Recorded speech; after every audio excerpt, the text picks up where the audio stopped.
రెండవది రాష్ట్రం కూడా సంపద సృష్టించుకుంటూ ముందుకు పోయే అవకాశం వస్తుంది.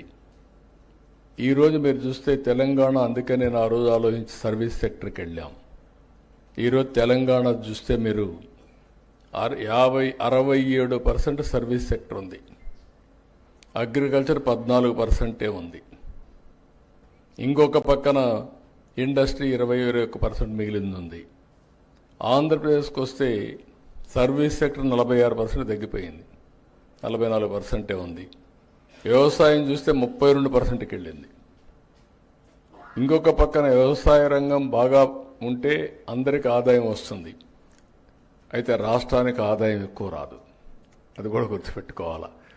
తెలంగాణలో హైదరాబాద్ వల్ల 75% గవర్నమెంట్ ఆదాయం హైదరాబాద్ నుంచే వస్తుంది, సర్వీస్ సెక్టర్ నుంచి వస్తుంది. జిఎస్టిపిలో రాష్ట్రంలో ఏ రాష్ట్రాలు మీరు చూస్తే వ్యవసాయ రాష్ట్రం మంది అయితే 6.3% ఆదాయం వస్తుంది. తెలంగాణ 9.3% జిఎస్టిపిలో ఆదాయం రాష్ట్రానికి వస్తుంది. ఎక్కువ డబ్బులు వస్తే ఎక్కువ పనులు చేయగలుగుతాం, తక్కువ డబ్బులు వస్తే చేయలేం. కానీ ఇక్కడ నా సంతోషం ఏంటంటే కనీసం రాష్ట్రానికి ఆదాయం రాకపోయినా రైతులకు ఆదాయం వస్తే రైతులు బాగుపడతారనే ఉద్దేశంతో ఈరోజు వినూత్నంగా ఆలోచిస్తున్నాం. మీరందరూ గుర్తుపెట్టుకోవాలి, ఫుడ్ హ్యాబిట్స్ మారాయి. ఒకప్పుడు అందరూ రైస్ తినేవాళ్ళు, కొన్ని ప్రాంతాల్లో రాగి తినేవాళ్ళు, కొన్ని ప్రాంతాల్లో జొన్నలు తినేవాళ్ళు. కానీ ఫస్ట్ టైం మన నాయకుడు ఎన్టీ రామారావు గారు వచ్చిన తర్వాత అందరికీ రైస్ ఇవ్వడం మొదలుపెట్టారు. 2 రూపాయల కేజీ బియ్యం వచ్చింది. కరువు ప్రాంతాల్లో అప్పుడప్పుడే రైస్ తినడం ప్రారంభించారు. కానీ ఈరోజు వచ్చిన పరిస్థితులు మారాయి. రైస్ ఎక్కువ తింటే డయాబెటీస్ వస్తుంది. ఫుడ్ హ్యాబిట్స్ దీనివల్ల మారిపోతున్నాయి. ఫుడ్ హ్యాబిట్స్ మీరందరూ కూడా గుర్తుపెట్టుకోవాల్సింది, మనిషి యొక్క ఆరోగ్యం మనం తినే తిండి పైన, మన అలవాట్ల పైన, లైఫ్ స్టైల్స్ పైన ఆధారపడుతుంది.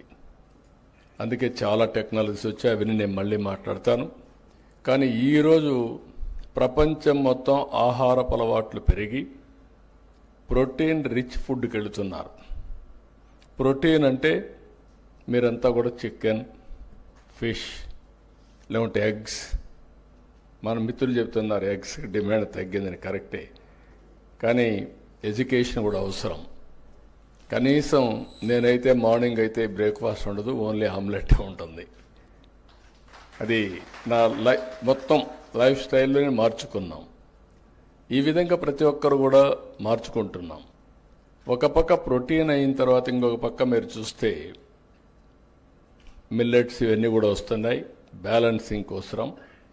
ఇంకొక పక్కన ఫ్రూట్స్ అండ్ వెజిటబుల్స్ బాగా పెరుగుతున్నాయి. ఈ విషయం కూడా గుర్తుపెట్టుకోవాలి.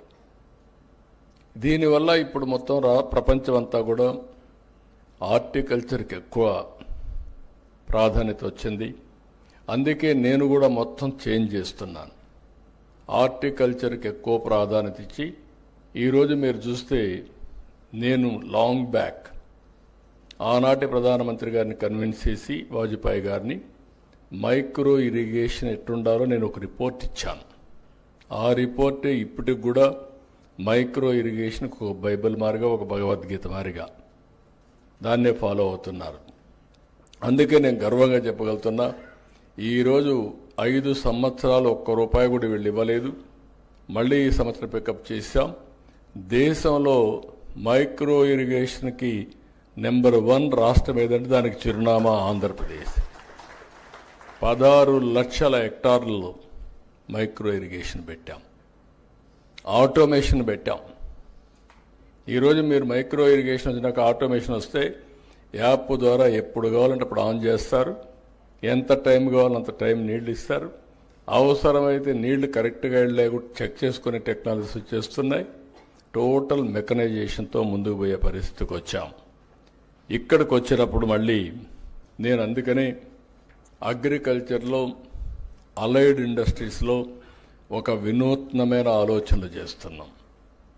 ఇవి చేస్తూనే లాజికల్గా తీసుకుపోవడం కోసం మళ్ళీ ఫుడ్ ప్రాసెసింగ్ ఒక ప్రత్యేకమైన శ్రద్ధ పెట్టి ఒక సెక్రటరీని దానికి పెట్టాం. చిరంజీవులు ఇంతకుముందు హార్టికల్చర్ బాగా చేశాడు, ఆయన ఈరోజు ఇన్ఛార్జ్ పెట్టి దీన్ని కూడా ప్రాధాన్యత ఇచ్చామని చెప్పి కూడా నేను మీకు తెలియజేస్తున్నా.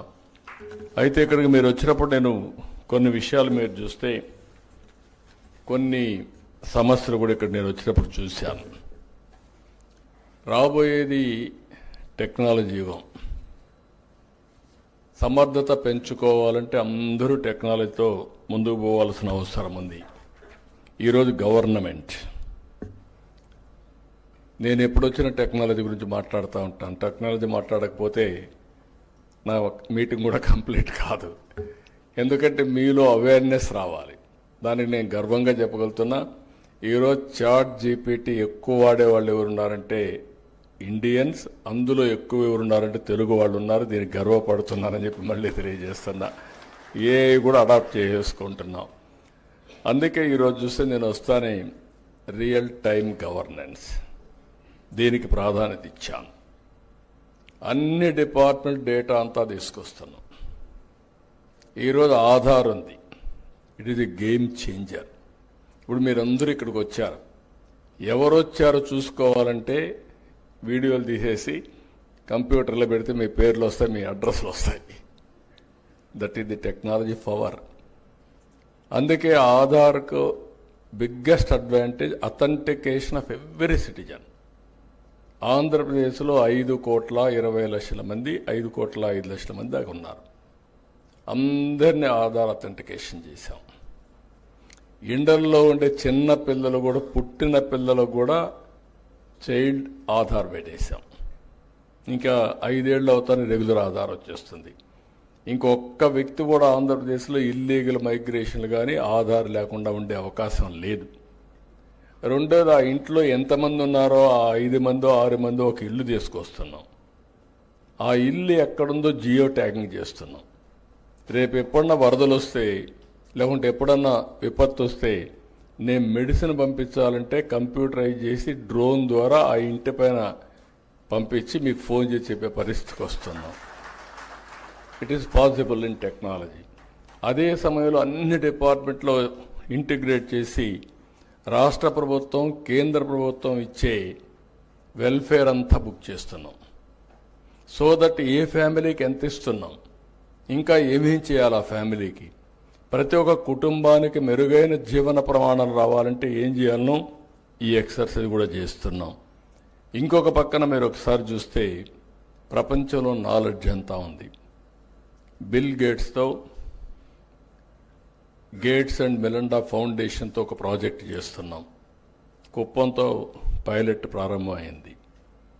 అది ఎవ్రీ హెల్త్ రికార్డ్ ఆన్లైన్లో ఉంటుంది. మీకు డిజిటల్ హెల్త్ రికార్డ్స్ ఇవ్వబోతున్నాం. జూన్ 15 కుప్పం పూర్తవుతుంది.